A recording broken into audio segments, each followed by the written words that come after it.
Hello, it's Liz Yuille from Old Stables Crafts. Thank you very much for joining me today for a cute little gift box. Now, when I'm filming this, the Coming Home stamp set and matching dies are still available. So it's the Home Together dies and the Coming Home stamp set. They are still available as I film this, but I'm filming it a couple of days ahead. The designer series paper has gone. Pretty much everything else in the suite has gone, but the stamp set and dies are still available.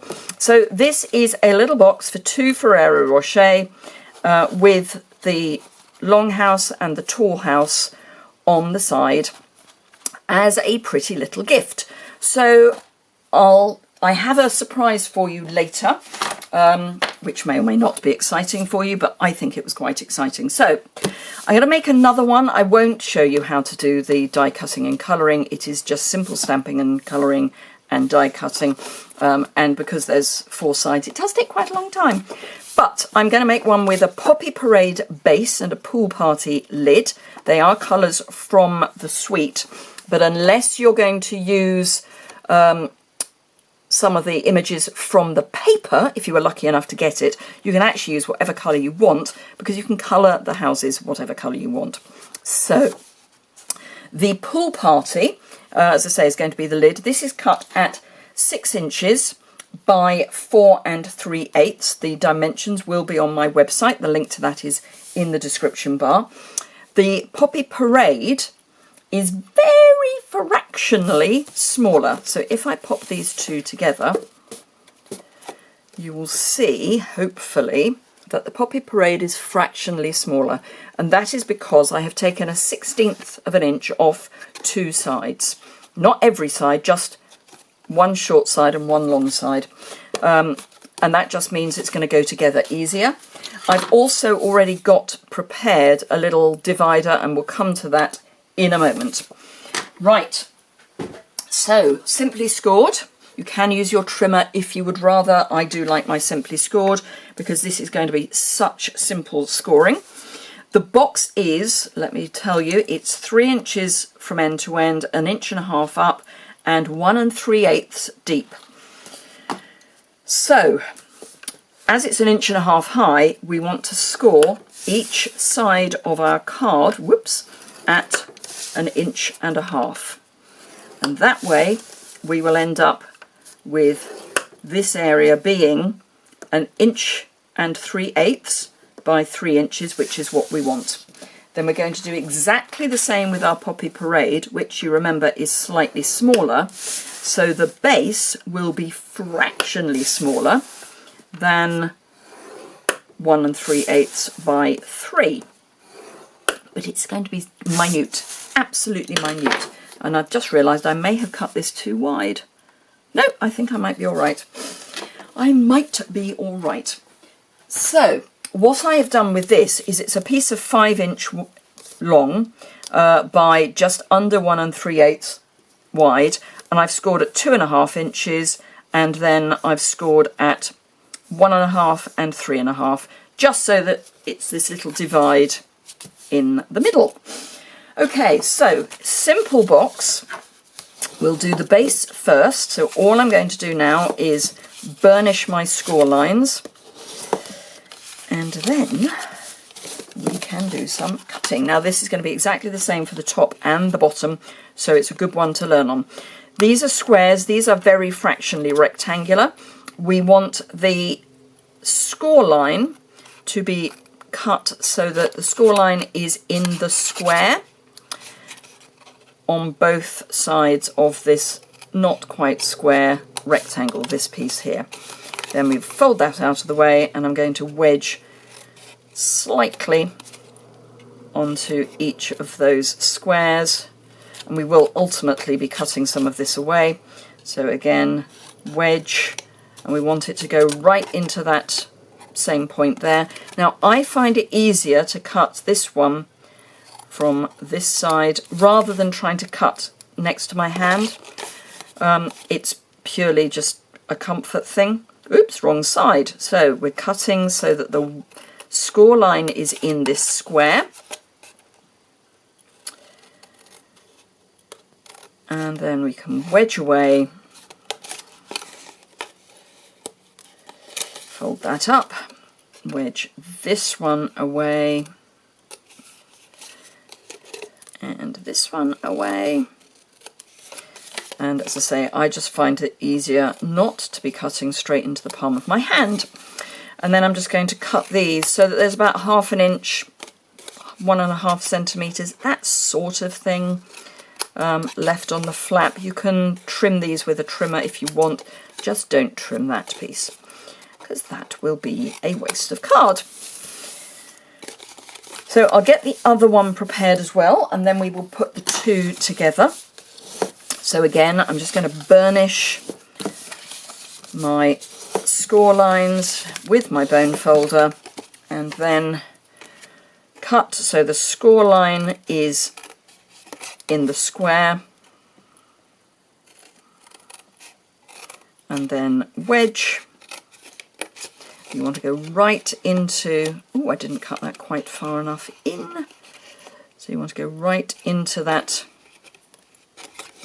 and then it's a bit easier if you get rid of the piece that you're leaving, and then get rid of that, wedge, and wedge. I've got a couple of fuzzies that I'm going to have to trim in a moment, but that's fine. I will show you what I mean by a fuzzy in a moment. So same on this side, cut, cut, wedge, fold that up. I don't know why I always fold that up after I've done the first wedge, but it seems to be what I do. Habit, I guess. Wedge here and wedge here. Oops. Straight would be better. It's not vital, but straight is always good. And trim those two bits off as well. Get rid of my waste pieces, and again we've got that shape. So we've got our two side pieces and or end pieces, I guess, and then our sides.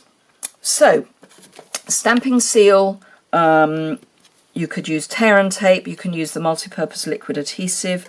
I prefer Stampin' Seal Plus. Stampin' Seal isn't going to be strong enough for this sort of box, so I wouldn't be tempted to use that. It is a permanent adhesive, but it's not as strong as the Seal Plus.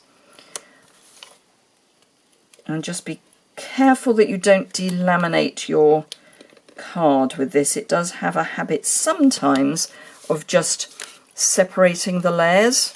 It's not a fault with either, it's just that it's a very strong adhesive, so it's doing its job basically, but in doing its job it's doing more than its job, I guess.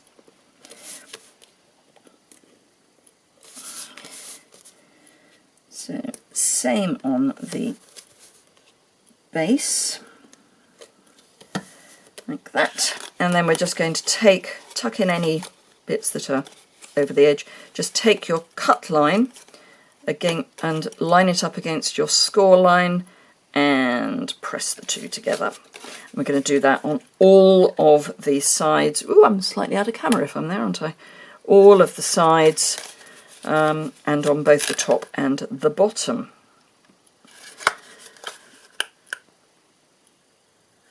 There we go. And then I like to just come in with my bone folder and just make sure everything is well and truly in place and that we've got no fuzzies. So same again.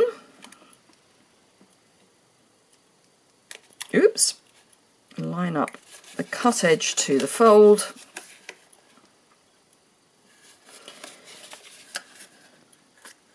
Tuck in my bit that's overhanging. And the last one, this is always the slightly tricky one because you want it outside so that it doesn't stick to something it's not meant to be next to, but equally you don't want it to then get caught going in. So this is what I mean by a fuzzy. Can you see? There's a little bit of fuzzy. That's fine. Just take your snips and just very gently trim that away. I mean, it's not the end of the world. A lot of it's going to be covered up anyway. So this is our lid. and our base. And because we took that 1/16 of an inch off, it's a really nice close. I'm not going to push it all the way down just yet, because knowing me, I'll get it stuck. So this, I am hopeful I got the right width. Yes, I did. So this, all we're going to do is put it as a mountain, and then I'm going to take some multi-purpose liquid adhesive and add that to the base.